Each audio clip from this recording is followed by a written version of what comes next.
Hello बच्चों, कैसे हैं आप। उम्मीद करती हूँ आप बढ़िया और एकदम मज़े में होंगे।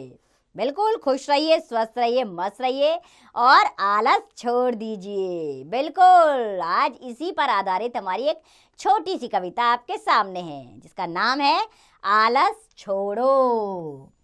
देखिए, जब हम आलस छोड़ेंगे तभी तो प्रगति के पथ पर आगे बढ़ पाएंगे। तो लक्ष्य तो पाना ही है ना।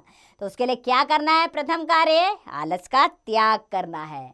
तो ये कविता हमें यही सीख देती है। तो आइए प्यारी प्यारी कविता की प्यारी प्यारी पंक्तियों की ओर बढ़ते हैं। तो पंक्तियां कुछ इस प्रकार हैं। सुबह सुबह चिड़ियों ने उठकर यह संदेश सुनाया, आंखें खोलो आलस छोड़ो समय काम का आया।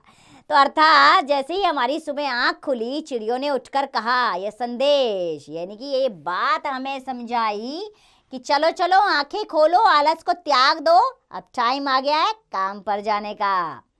कार्य सदा ही समय से होते, असमय कार्य न होते, असमय की जो आदत डाले जीवन भर है रोते।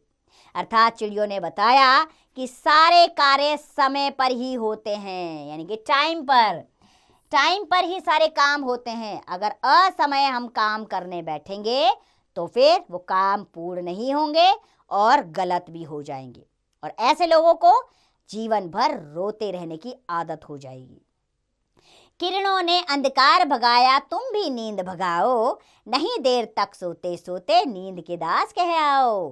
अर्थात सुबह हो गई है, अब किरणों ने अंधकार यानी कि अंधेरे को समाप्त कर दिया है, अब चारों तरफ उजाला फैल गया है, इसलिए अब तुम भी आंखें खोलो, नींद को दूर भगा दो, देर तक नहीं सोना है। अगर देर तक सोओगे तो नींद के दास कहलाओगे। दास यानी कि गुलाम, और गुलाम तो गुलाम ही होता है, वो अपनी इच्छा से कुछ नहीं कर सकता। इसीलिए स्वेच्छी बनो, अपना काम करो, समय पर उठो और जागो।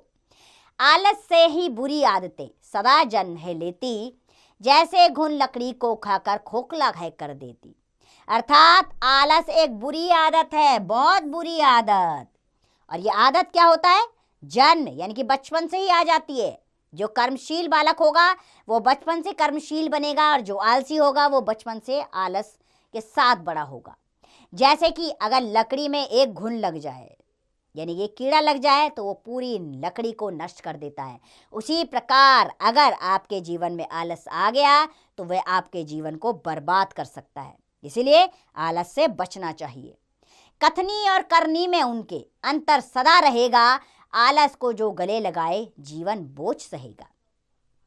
अर्थात कथनी और करनी, कहना और करना। ऐसे आलसी लोग कहेंगे कुछ और करेंगे कुछ, इनमें हमेशा अंतर रहेगा, और आलस को जो गले लगाएगा उसका जीवन उसके लिए बोझ बन जाएगा, एक असहनीय जीवन बन जाएगा, जो शायद उसको बाद में पता लगेगा कि वो जीवन जीना उसके लिए कितना भारी है। इसीलिए बचपन से, बाल्य अवस्था से ही समय के महत्व को समझो, आलस्य का त्याग करो और नित्य समय पर अपने सदा सारे कार्य करो। यही लक्ष्य तक पहुंचने के उद्देश्य होते हैं।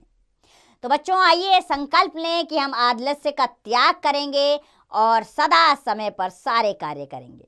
बस इस सीख को अपने जीवन में अपनाइए और देखिए, जीवन में जो चाहत रखते हैं आप पाने की, उसे अवश्य आप पाएंगे।